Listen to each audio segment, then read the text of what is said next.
তোমরা তো কম বেশি সকলেই জানো যে আমরা এসেছি পুরী। তো যারা এখনও আগের ভিডিওগুলো আমার দেখোনি তারা ঝটপট যাও, আগের ভিডিওগুলো দেখে নাও। তো আজকে হলো আমাদের পুরীতে সেকেন্ড দিন। তো আজকে যাব কিছু সাইট সিন ঘুরতে। তো কোথায় কোথায় যাব সেটাই তোমাদের সাথে শেয়ার করব। তো hello everyone, welcome back to our channel. আশা করি তোমরা সবাই খুব ভালো আছো, আর আমিও কিন্তু অনেক ভালো আছি। তো দেখো এখন রেডি হয়ে গিয়েছি। আজকে পরেছি কিন্তু আমি ব্ল্যাক কালারের ওয়ান পিস।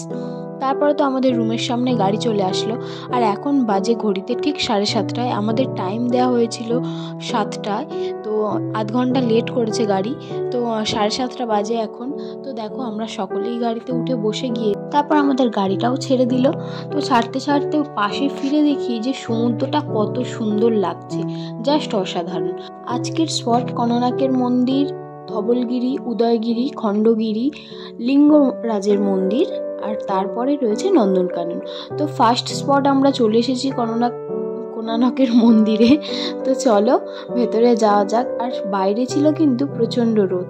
আর এই যে টুপিগুলো যখন আমি এর আগে ভাইজাগ গিয়েছিলাম সেখান থেকে নিয়েছিলাম, তখন আমি ব্লগ করতাম না, তো সেই কারণে তোমাদের সাথে শেয়ার করিনি। তো এই টুপিগুলো আমি ঠিক যত্ন করে রেখে দিয়েছিলাম, আমি গিয়েছিলাম বিয়ের আগে, তো সেখান থেকে এই টুপিগুলো কালেক্ট করেছিলাম। তো এখানেও বিক্রি হচ্ছে, তো যেহেতু আমার আছে তো আমি বাড়ি থেকেই সাথে করে নিয়ে এসেছি। তো তারপরে কোনানকনাথের মন্দিরে ঢোকার আগেই একটা নতুন দেখছি মিউজিয়াম টাইপের করা হয়েছে, আমরা তো জানতাম না। আর এর আগে আমি ফার্স্ট টাইম তো, আর আমি সাইট সিন এতটা দূরে আসিও নি। পুরী এসেছি এর আগে, কিন্তু এই সাইট সিনগুলো আসেনি। তো দেখো ফার্স্টেই ঢুকে গেলাম। তো এখানে টিকিট ছিল পার মাথা 70 টাকা করে, এক একজনের নিয়েছে। তো ফার্স্টেই ছিল এখানে দেখো খোদাই করা ছোট্ট একটি মন্দির। তারপরে ভেতরে চলে আসলাম, ভেতরেও দেখছি এগুলো রাম ঠাকুরের মতনই লাগছে, ঠিক জানি না আমি, তোমরা কেউ জেনে থাকলে গিয়ে থাকলে একটু কমেন্টে জানিয়ে দিও। তো তাড়াহুড়োর মধ্যে ছিলাম, তো সেই কারণে নামগুলো আর পড়া হয়নি। তো দেখো ভেতরে কিন্তু দারুণ দারুণ জিনিস দেখলাম, যেগুলো খোদাই করা কাজ যে বলা হয় না, সেই খোদাই করা কাজ ছোট বড় সব রকমের সব ধরনেরই ছিল, বেশ অসাধারণ।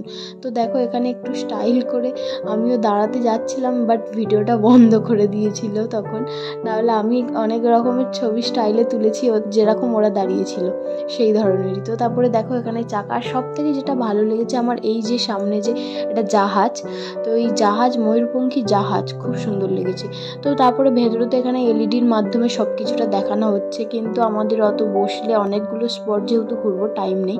তো এই হলো কোনানকের মন্দির। তো চলো তারপরে চলে যাই নেক্সট স্পট, এটা হলো ধবলগিরি, এটা পাহাড়ের ওপরে। তো অনেকেই কম বেশি সকলেই গেছো। তো দেখো এখান থেকে ভিউটা দেখো, জাস্ট অসাধারণ। তারপরে দেখো ব্লু আকাশে উড়ে যাচ্ছে প্লেন। তো সামনেই কাছাকাছি কোথাও এয়ারপোর্ট রয়েছে, তো সেই কারণে প্লেনটা তো কাছ থেকে লাগছে। তো দেখো পুরো মন্দিরটা সাদা, আর আকাশটা আজকে ছিল ব্লু আর সাদা, জাস্ট অসাধারণ। তো চলো উপরে ওঠা যাক সিঁড়ি দিয়ে। আর পাথরগুলো তো একদম পুরো গরম হয়ে গেছে, বাইরের যা রোদ, তোমরা তো ভিডিওটা দেখেই বুঝতে পারছো। তারপরে তো উপরে এসে দেখলাম এখানে রয়েছে বুদ্ধদেবের একটি মূর্তি। তো তারপরে দেখো সব হোয়াইটের মধ্যে আমি ব্ল্যাক। তো আমার হাজব্যান্ড সামনের দিকে এগিয়ে গিয়েছে, তো আমি যাচ্ছি পুরো সাদার মাঝখানে কালো, কেমন হেঁটে হেঁটে যাচ্ছি দেখো। তো এখান থেকে তোমাদেরকে বলছিলাম দেখো ওই দূরে পাহাড় দেখা যাচ্ছে, কত সুন্দর লাগছে ভিউটা। আমার কিন্তু এখানে এসে দারুণ লেগেছে, দারুণ। তো এখানের ভিউগুলো জাস্ট অসাধারণ ছিল, অসাধারণ। আর এখানে সেরকম খুব একটা ভিড়ও ছিল না। তো চলো তাড়াতাড়ি করে মন্দির তো ঘোরা হয়ে গেছে, চলে যাই। তারপরে আবার নেক্সট স্পট রয়েছে আমাদের লিঙ্গরাজের মন্দির। তো এখানে কিন্তু ভিডিও করাটা অ্যালাউ ছিল না, সেই কারণে দূর থেকে একটুখানি ভিডিও করেছিলাম, তারপরে ভেতরে গিয়েছিলাম। তো তারপরে চলে এসেছি খণ্ডগিরি। তো এখানের ভিউটাও জাস্ট অসাধারণ ছিল। এখানেও অনেকটা উঁচুতে উঠতে হবে, ঢাল ঢাল দিয়ে উঠছে সকলেই। তো দেখো ফাইনালি উঠে পড়েছি। তো এখানে পাহাড়ের মতো লাগছে কতকটা, বেশ পাথর পাথর দিয়ে খুব সুন্দর লাগছিল জায়গাটা। তো তারপরে এখানে বসার অনেক রকমের সিট করা ছিল, তো সেখানে একটু বসে আমি স্টাইল মেরে নিলাম। তো দেখো ওই যে দূরে সাদা যে মন্দিরটা দেখা যাচ্ছে, ওটা হলো উদয়গিরি। তো উদয়গিরি খণ্ডগিরি পাশাপাশি, তোমরা যারা গেছো তারা জানবেই অবভিয়াসলি। তো যাই হোক আমি তো এই ফার্স্ট টাইম গিয়েছি, তো তোমাদের কেমন লাগছে জানিও। তো তারপরে কিন্তু আমরা উদয়গিরি আর যাইনি, অনেকটা টাইমটা লেট হয়ে গিয়েছিল বলে একদম চলে এসেছি নন্দনকানন। আর আমি কিন্তু এই নন্দনকানন ফার্স্ট টাইম আসছি, তো সেই কারণে একটু বেশি এক্সাইটেড। তো তারপরে দেখো ভেতরে যাওয়ার সময়তেই পুরো ভিজিয়ে দিচ্ছিল যেন বৃষ্টি হচ্ছে। এটা কিন্তু আমার দারুণ লেগেছে। তো তোমাদের কেমন লাগছে দেখো, দুদিক দিয়ে ধোঁয়ার মতো জল পড়ছে, পুরো আমরা প্রায় একটু ভিজে গিয়েছিলাম। তো তারপরেই চলে এসেছি, দেখো ওখানে ওই উঁচুতে বাঘ বসে আছে, শুয়ে আছে, সরি বসে নেই, শুয়ে আছে। দেখো কেমন গাছের উপরে উঠে গিয়েছে।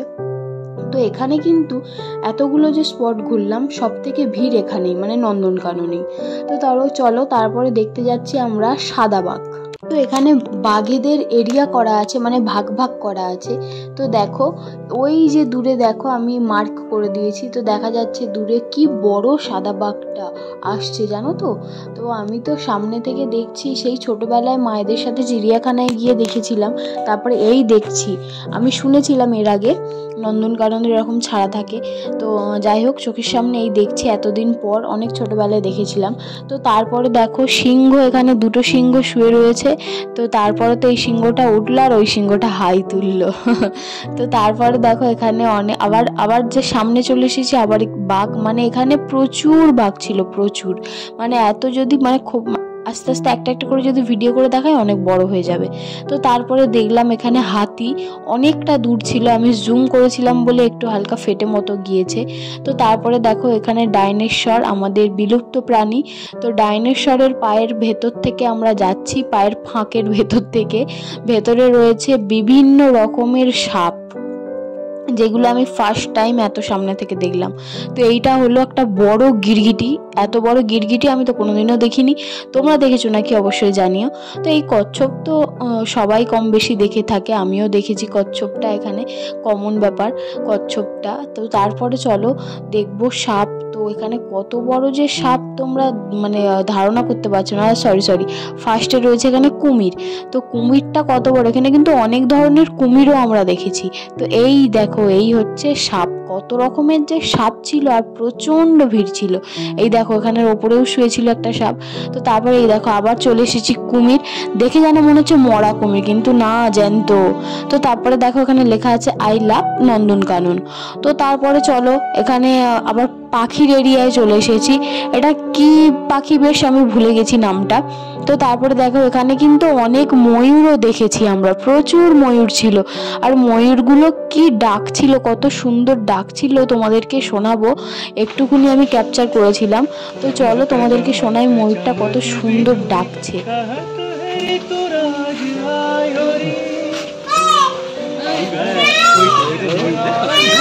এই যে শুনলে কত সুন্দর ময়ূরটা ডাকছে। তো দেখো তারপরে এখানে দেখো পেখমওয়ালা ময়ূর, কত পেখম, তার যদি পেখমটা মিলতো কত সুন্দর লাগতো। যাই হোক ব্যাড লাক, পেখম তো ওরা মেলে না সব সময় বৃষ্টি না হলে। এখানে কিন্তু আমরা অনেকটা যেগুলো দেখেছি, বাঘ দেখেছি প্রচুর, কুমির দেখেছি, হরিণ দেখেছি, ময়ূর দেখেছি, আর সাপ দেখেছি বিভিন্ন রকমের। তো এইগুলোই বেশিরভাগ দেখেছি, সেগুলোই তোমাদের সাথে শেয়ার করলাম। তো ভিডিওটা কেমন লাগলো অবশ্যই কমেন্টে জানিও। যদি ভালো লাগে লাইক কমেন্ট শেয়ার করে দিও। তো আমাদের গাড়িতে এসে গিয়েছে, তো চলো যাওয়া যাক রুমে। দেখা হচ্ছে নেক্সট ভিডিওতে, ততক্ষণ তোমরা সুস্থ থেকো, ভালো থেকো, টাটা।